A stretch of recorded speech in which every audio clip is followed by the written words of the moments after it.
Hi! Hello mga kalasa! Welcome sa Lasang Pilipina.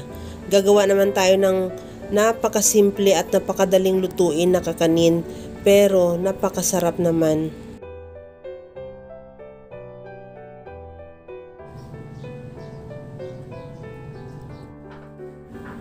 Ibe-blend ko muna yung mais sa lata lang na 420 grams. Ibi-blend ko siya hanggang sa magiging smooth.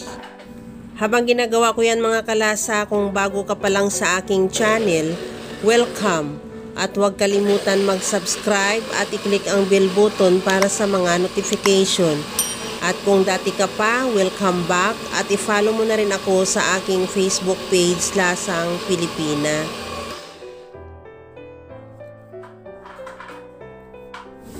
Pagkatapos niyan, ilipat ko na rin yan sa mixing bowl.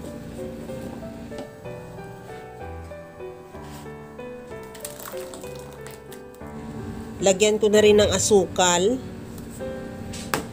at gata.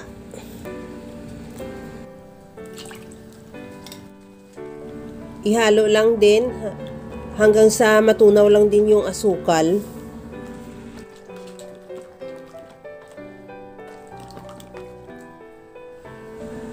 Ilagay ko na rin yung glutinous powder. Ihalo lang din hanggang sa matunaw din yung glutinous powder.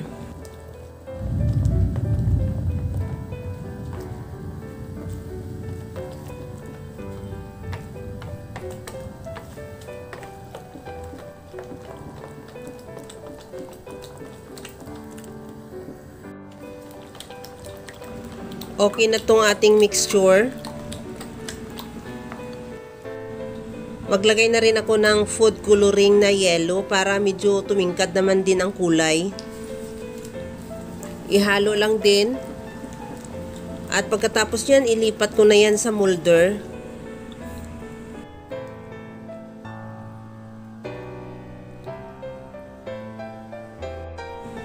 Nilagyan ko ng dahon yung molder at i-graze ko na lang din ng mantika.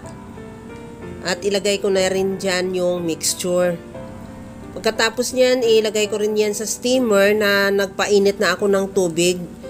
At lutuin natin yan ng mga at least 45 to 50 minutes.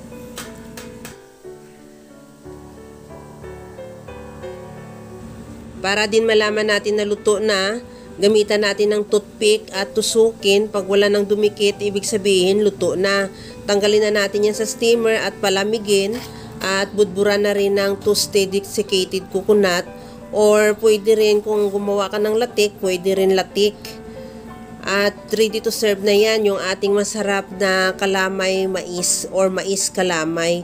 Kaya mga kalasa, kung nagustuhan mo yung ating video, please like na lang at pakishare na rin sa inyong mga friends.